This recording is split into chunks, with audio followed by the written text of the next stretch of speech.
All right, this week's episode of Magnify, we have Charles Oreve of X Concept joining us. Welcome, Charles. Thank you for having me, Paolo. It's always a pleasure. Yeah, we've done a lot of work with Charles at Showcase. He's always, top of mind when it comes to recommendation stuff because you produce quality work every single time. So people are always really happy with the results. So felt like you were a very appropriate early guest to have on here to kind of talk about everything real estate and marketing based. You want to give everybody a little overview of your history in the business of doing what you do and how the X concept came to be? So, yeah, grew up in France, Mm-hmm. went to business school over there. And my last year of business school, I did an internship for an advertising agency in Paris and saw their business model. Decided to move to the United States to live my American dream when I was 22. And shortly after, I created my company, the X Concept. So that's been over 21 years ago. Oh, wow. 22 now. Yeah, I'm 44 years old. So created this company and applied the same business model of the advertising agency I was working with in France, which was at the beginning of the website design era, as well as traditional marketing. Following that, 22 years later, here I am working with 65 plus clients on all types of marketing, some within the real estate industry, which are heavily involved with Showcase IDX, Yeah. as well as other clients. So when it comes to Showcase, what happened is 4 years ago, I developed a website for a client of mine, was looking for the best IDX software available online, made my research, looked at WordPress plugins, and found Showcase was very highly reviewed. So I told my client to sign up with Showcase. We signed up, showed the website to the Showcase team after we completed it. And the person at that time sent me in contact with Kurt Huler, Mm-hmm. the CMO of Showcase IDX. And we started talking and figured out there was a synergy when it comes to, the view that we had on getting real estate agents more successful. And so it was the beginning of a great story that's been lasting the past 4 years and going to go in the years to come. Yeah. So 22 years, that's a long time. What would you say has changed the most from when you started to now, especially with marketing, like tactics and ways of going about reaching people and creating engagement with consumers? So the thing is, like, the tools that we are using now are much more easy to work with than what was done before. When I started developing websites, for example, I had to code everything, which means it was very time consuming. It was very precise, character by character. The good thing is it gave me a knowledge of coding, meaning, 14 years ago, I started using WordPress as a content management system, a CMS, Mm-hmm. and it made websites much quicker to develop. So when before you had to take 3 months, 4 months to develop a website, now within 2 weeks, it can have a real estate agent up online. And I have some testimonial that I can provide to you of recent client that we've set up in less than a week. Yeah. So that's the thing. Using tools, now everything is much more accessible for people with not experts to use some tools. The latest example is GPT-3, Right. which is artificial intelligence copywriting. Yeah. It doesn't solve everything, but if you use it right and with the right knowledge, it can be a very valuable tool for you. On the other hand, it prevents people from acquiring knowledge that they would have acquired otherwise. Yeah. So that's the main thing. On the strategic side, there's been a lot of examples of things that have been very helping. And what I mean by that is when Facebook first came out in 2008, big revolution. Everyone was on Facebook. Everyone was on MySpace before that, but that was not very business-like. Then Facebook showed up. Then Instagram showed up. And that's something that works really well. Then TikTok showed up, and TikTok was people dancing, and you're like, I'm not going to put any interest in that. Now people, whatever they post on Instagram, they also post it on TikTok. It gives a way for people to broadcast information to a large number of people they can acquire using creative ways. LinkedIn, also a very valuable social network that people underestimate when it comes to marketing. Also, I see a lot of things with real estate marketing, that there are some companies that provide automated content. And that's something I discourage all my clients to use. And I'm not going to give any names because, we all know which sources those people are. Because sometimes on my Facebook or my LinkedIn feeds, where I have some of my clients and other real estate agents as well, you see 4 times the same post at the same time by 4 different people, and they group them up. That publishes results on your website and creates duplicate content. That's the last thing Google algorithm wants to see, is duplicate content on different websites, because that will hurt your Google rankings. Google algorithm is very smart, but it can only read your website. It cannot see it. So that's where I see the things going on. It's like we are getting monitored and tracked by systems that can provide us good success, like Google. And we have to be very careful of the information we output out there. Yeah, it's interesting what you said about ChatGPT. I actually have a friend who works for them, so I hear a lot of the goings on there, and we're always talking about, the gift and the curse of it. Like you said, there's so many good things that come from it, but then there's also the side of people overuse it and don't learn things. And it's the same across the board, right? Like the automated marketing, it's great in some respects because it takes stuff off your hands, but then it could hurt your Google rankings. It could, if someone sees the same post 4 times, you're gonna maybe discredit yourself a little bit because it doesn't seem as genuine. That's the thing. It's lacking one thing that real estate agents need: personality, heart, and soul. If you want to work with a machine, you can. But will that machine understand your feelings and how you are going to feel as a client when you're going to make most likely the biggest purchase of your life, which is a home? We're not talking about a $5 trinket. We're talking something in the hundreds of thousands of dollars. You want to make sure you make the right decision and have personal contact with the person. Yeah. For example, on some of my clients' website, I install a chatbot module. But in this specific case, I disable the bots.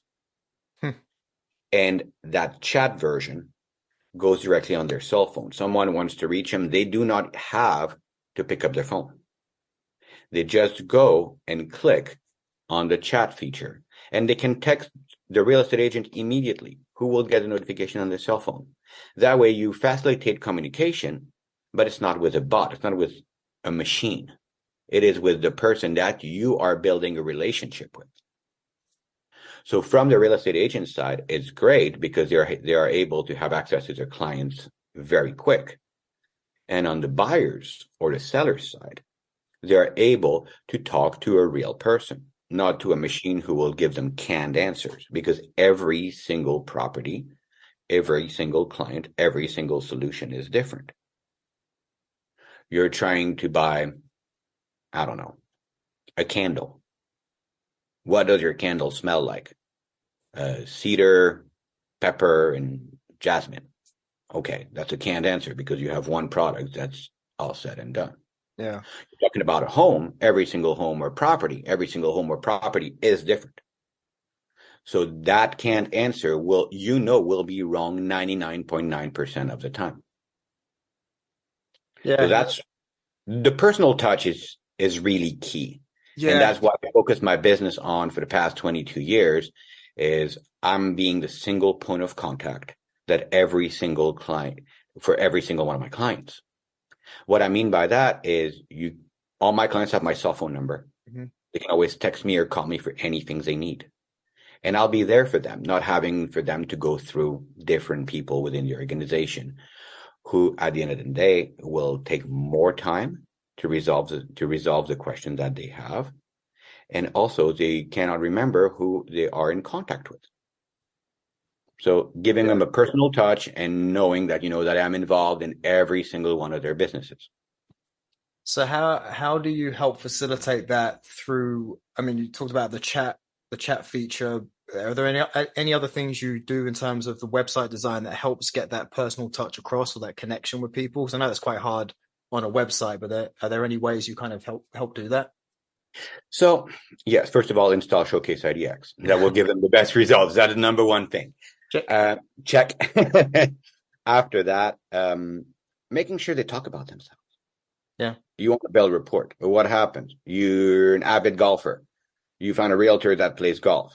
Okay, great. The realtor figures, they will talk about it. The realtor's like, all right, let's have a meeting for your listing. We can meet at the house. Oh, and let's go play golf afterwards. Yeah. You have 4.5 hours to talk to your potential client and build rapport with them. Yeah.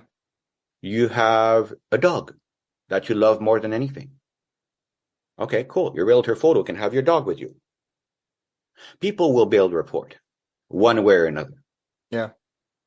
And if you can give that personal touch on the website and on everything, like I have a client that I just worked with, Jane Carhart. She lives in the islands in Washington State. She loves boats. She had boats. She was on her website with her photos at the helm of her boat. What more do you want for a realtor in the islands? Knowing where you can dock the boat, how everything works. It just gives her automatic validation by her clients that she knows her area. Yeah. Automatic. And that's what makes her one of the reasons why it made her so successful. Okay, she's also an awesome real estate agent and had like a big experience in luxury real estate in other states. But for this area, she hit the nail right on the head. Yeah. I guess, right, it's just finding what's going to connect with the most amount of people in the simplest of ways, right? So because there's so much competition in real estate, especially because it's just a saturated area. If people go into real estate for one reason or the other, it's actually a great industry to be in, but it's hard to be successful in. Exactly. And I don't think it's to connect with the most amount of people. It's more having the most amount of people connect with you. Yeah. Yeah. That's right. So I see it more in that way. Yeah, it's not to farm yourself to try to reach out to the most people, but to find the right people to be able to connect with you on a specific subject. Yeah. Yeah. I mean, I found that when I was an agent, it was, I never really created a niche for myself where I had specific types of clients looking at specific properties. I was all over the place. And that's probably one reason I didn't end up making it a full-time career was because of that. Like, I think that's a really good way of putting it, that you want to create the deepest or the most connection, or most people have connections with you versus the other way around. That's a really good way of looking at it. And I think people's marketing could make some tweaks in that respect, and they might see some success from that for sure. Yeah, that's number one. And that's just the thing that will get people to come into you and find you. So, Yeah. for example, someone searches on Google, get you to your website, people click on it, look at the listing, then they go see who you are. Who's that agent? Okay, I get information. And you're going to qualify yourself first by the information you provide the client. And second of all, with who you are.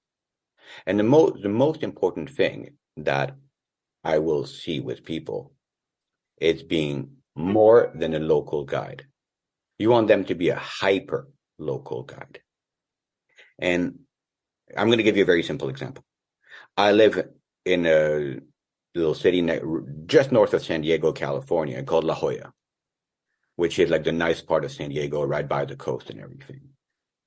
You are around an area where there's homes, one bedrooms around $500,000, called the La Jolla Village. You go a mile away, you're in La Jolla Farms, where most homes are around between, I don't know, $9 and $15 million. We're talking a mile away. Yeah. Most people and most realtors will market it to La Jolla properties. But the person who's looking for La Jolla Farms properties will be looking for $9 to $15 million. And people who will be looking for La Jolla Village properties will be looking for $500,000. Both properties are great. Both sales are good. Any realtor will be happy to make any of those sales. Yeah. But the client who will be looking for something will looking for something very precise. People have access to a zillion informations, and they know what they want.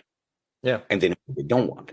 So if they can find exactly what they want by the use of a search engine or something, you might want to be the guy who's on top of that. And that's one of the reasons why, everything that my clients do is really based on being very precise and showing them information they don't want and not showing them information, and showing them information they want and not showing them information they don't want that you can find somewhere else on the website. But from Google results, you'll be very precise and you will rank much higher than other people who will be very broad on their out of their spectrum. Yeah. So while we're kind of on the SEO vibe, would you say the main source of lead generation for the people that work with you, or do you run more ad campaigns, or you're producing content on social that people are engaging with? What would you say is the main lead generation source for? I focus mostly on SEO. Yeah. Because most real estate agents are tech savvy when it comes to social media. So I can give them some strategic vision, some tactical vision, but when it comes to the execution, they're able to do it themselves. It's very easy with Instagram, with Facebook. People know how to post on Instagram and photos of their cat on Facebook. Everyone does that. So doing that for real estate, they can do it the same way. SEO, on the other hand, it's a little more complicated because we're dealing with something else. So yes. Now, when it comes to PPC, pay-per-click, so SEM, search engine marketing, Google ads and all that, it's the easiest way to throw money by the window. Easiest. Because if you don't use the right terms, it's costing you a lot of money per click. For results, there are sometimes just people fishing around. So you want to be very careful when it comes to that and make sure that you analyze your organic keywords first, the one that people use for your SEO.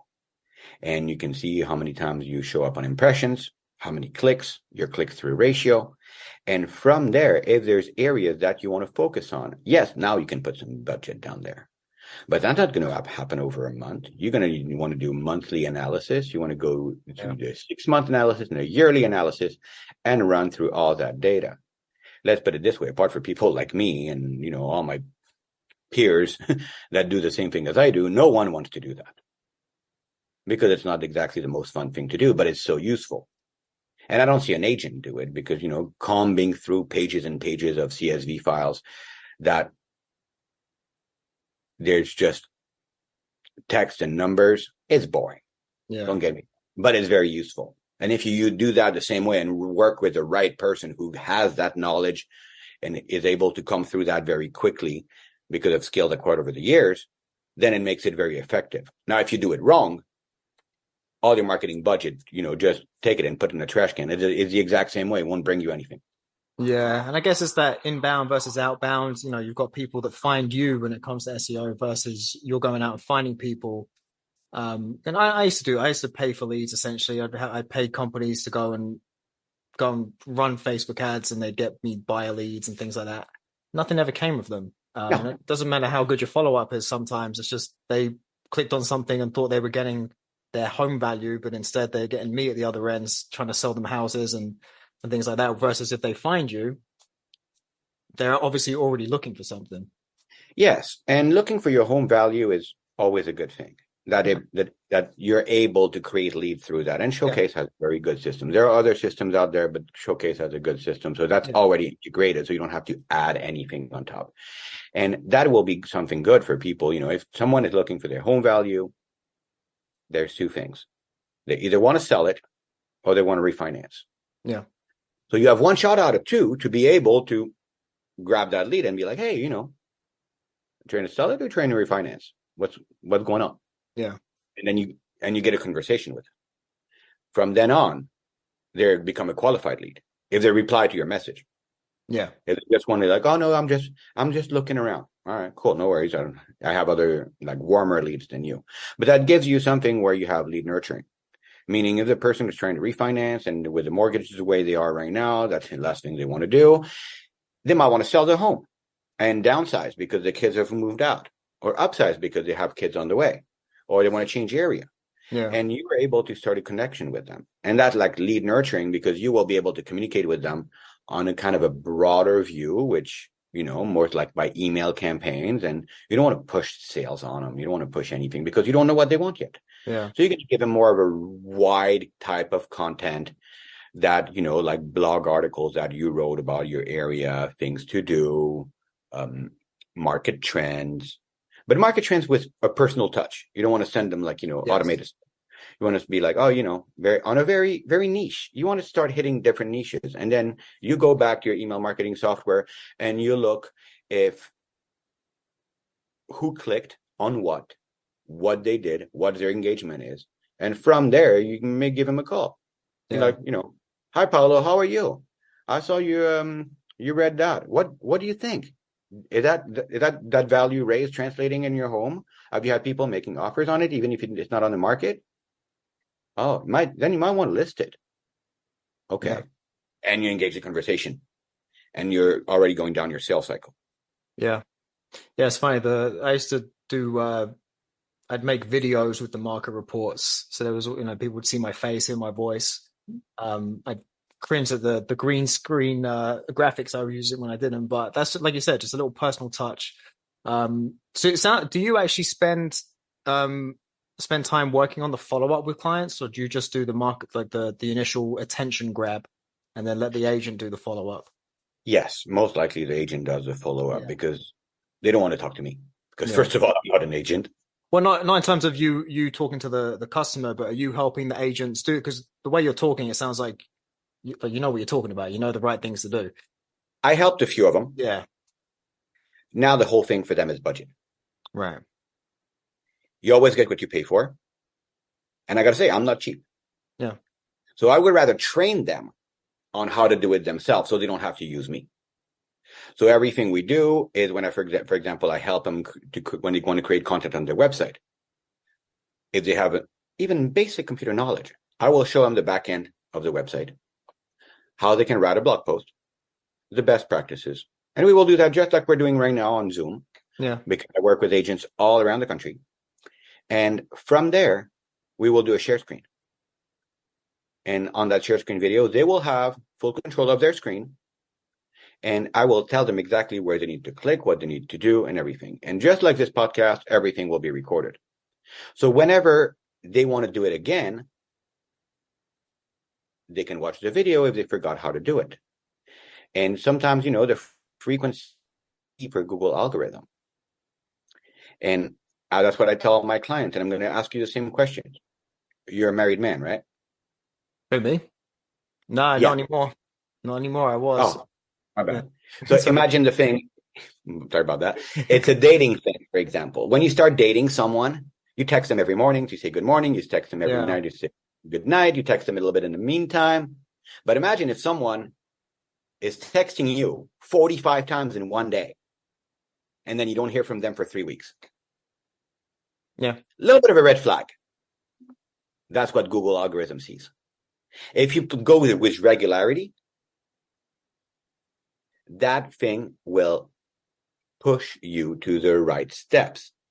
Now, if you publish 18 blog posts in one day, and then you don't write anything for 6 months, Google algorithm is like, he doesn't care about me anyway. I'm not going to rank him.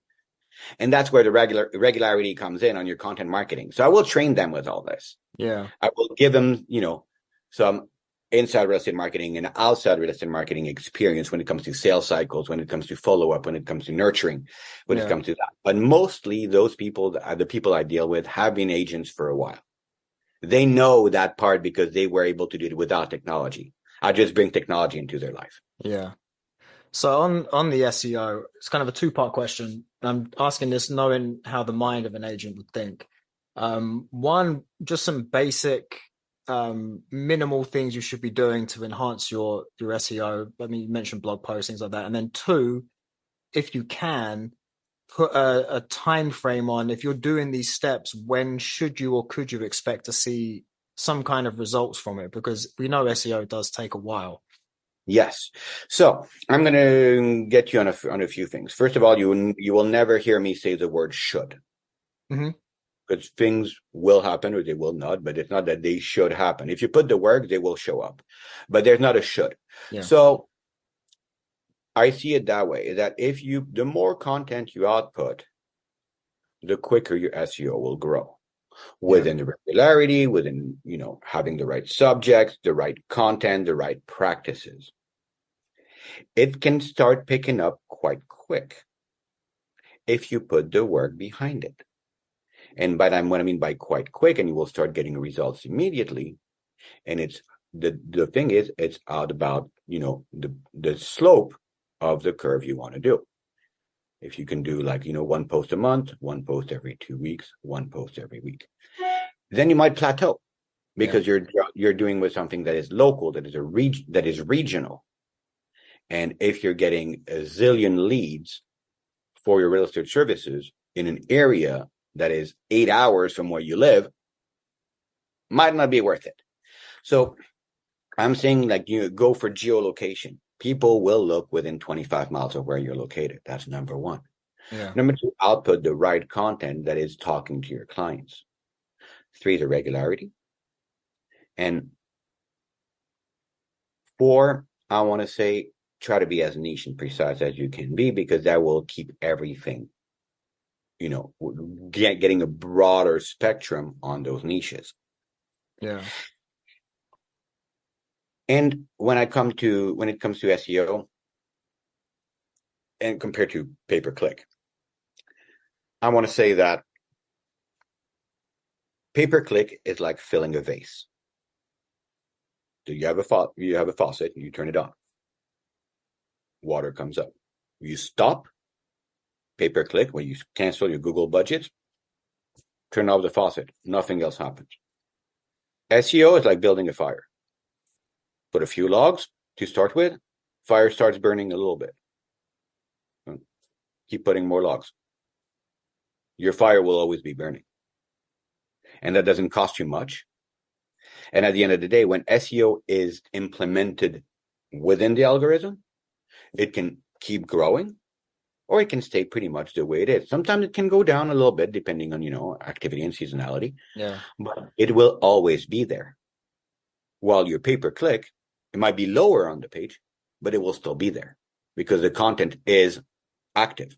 Yeah. While pay-per-click, it just stop, nothing, next. So, and you, in terms of frequency, because I know what it's like, because it happened to me too. You get discouraged after a while. You might be doing after 3 months, you've been posting once a week, twice a week, and you're just not seeing the results.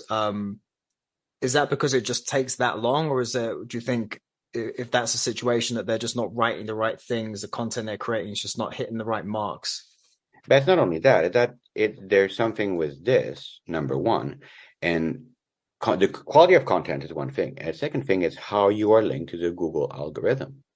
Is Google actually seeing your site? Are you connected to the right services? Mm-hmm. The thing, you can build the most beautiful house there. If you don't put a door, people can't come in. So it's just expand on that in terms of the right services. What do you mean by that? Google Search Console. Okay. No one knows about it. Not many people. Not enough people know about it. Yeah. Connect yourself to Google Search Console. Put your sitemaps out there. Okay. That's something that I provide to all my clients, and you can see results growing right away because Google algorithm knows that your website is there, and you can track that performance. Yeah. Instead of having Google trying to go there, trying to find your sitemap without you doing anything. Yes, you will create some things, but it's not at the same speed. Yeah.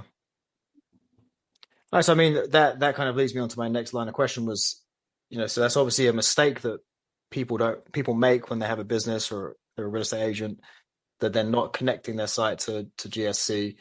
What other mistakes do you see agents making when it comes to marketing? For they're putting too much effort into one thing or the other, or they're spending money on things they should be allocating to other areas. What would you say the top 3 mistakes you've come across are? First mistake I see is not hiring me to develop their website. No, I'm just kidding. That's your first, second, and third mistake.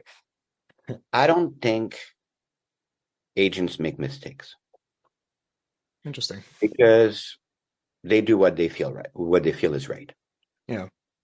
I'm saying is trust experts on what they do. Don't try to overwhelm yourself and try to do too many things at once. Better do one thing really well than doing three things average, and outsource the things you cannot do. Yeah. That's what I would say. They're great at selling homes. They know their properties, they know their areas, they know the mortgage rates, they know the paperwork, they know escrows, they know all that. Right? That's a real estate agent. Yeah. I won't be able to do that. I have no idea how to do that. Trust experts. You want to get SEO done? You want to get a website developed? Oh yeah, you did a website before for your sister or your cousin. He went to school for this and this and that. That won't cut it. You can add content? Yes, sure, no problem. That's fine. That's part of your wheelhouse. When it comes to developing a website, you have knowledge that, some people have acquired, like me, for over 20 years. Makes me an old guy? Maybe. But at the end of the day, do that. Other thing, don't think about the cost of setup of your website. You have big name companies that will charge you heaps of money every month for a website where you'll just be a number. Better to put some money down at first and then have recurring fees of Showcase IDX, of your hosting, having everything within your budget that you can control, instead of depending on another company that pretty much is holding you on a monthly contract. Yeah. That's the main thing. Using the right tools. Showcase IDX integrates really, really well with Follow Up Boss. Very easy to integrate. Great results. All my clients do that. Don't use service providers that you find through websites like Fiverr, Upwork, and all those things. They don't know the product. And if you know how many people I saved out of websites that have been developed by those type of people, and we're not seeing any results. Oh yeah, they didn't pay much for it. Always get what you pay for. Yeah. And after that, I have to rebuild something for them, and they pay what they were supposed to pay plus what they paid to that guy. Yeah. Well, and yeah, I mean, there was one provider, I won't say who it was, that we had talked about you doing some work to kind of undo what had been done, and the way that they created the site, it would have cost more money than it would have you just built from scratch, because you'd take you more time to undo it. Exactly. So, what kind of things should people look out for when they're selecting a web developer or a marketing agency? Are there any red flags that could prevent, people could identify and prevent, wasting time and money on something that's not going to work for them? So in this case, we're on a Showcase IDX podcast. Yeah. So people who will listen to this podcast will have a vision of Showcase IDX. There are several companies that are vetted by Showcase IDX that are on the partners page. Yeah. Mine and others. That means that Showcase IDX is putting their trust and their name behind those people. If those people were not doing good work, they wouldn't put you wouldn't put your name behind it. So look at the partners page. Simple as that. Doesn't have to be me, can be others. They're doing great work. Everyone has their specificities, and go from there. Don't try to find your cousin's husband whose whose stepbrother learned that in college. Yeah. You might get lucky, but if you have the time to go through that and it can save you a couple bucks and you're willing to risk it all for a couple bucks, sure, go for it. No problem. Yeah. Now, if Showcase IDX put their name behind some providers, it's because they trust them. And trust is the easiest thing to lose and the hardest thing to acquire. So if people went to that trust, trust them. Yeah. No, we do put a lot of effort into who we select for that. We do have certain requirements that need to be made in order to be featured there. So that is a very good point. All right, man. Yeah, there was a lot of good information here. I think we'll wrap it up there. I'm trying to get this podcast nice and concise now, because I know time is valuable for people. Is there anything else you want to share in terms of new things you're doing, just business as usual? I'm sure you're always busy. Yeah, always, always running around and working with so many clients, and I'm the happiest when I see their success and you see their growth when it comes to either numbers or clients that they acquired, or when they come back to me like everything is doing great. Thank you so much for everything you've done and helped me go to the next step. And yeah, that's what fills my heart. So Good. Yeah. So everybody can find you at the xconcept.com, right? yes, exactly. And you can book a meeting directly through a Calendly link on my website if you want to talk, and consultations are free. And after that, we can talk about what, how we can get your business to the next step. Yeah. Awesome. All right, man. Appreciate you joining us. Thank you so much. All right. You have a great day. You too.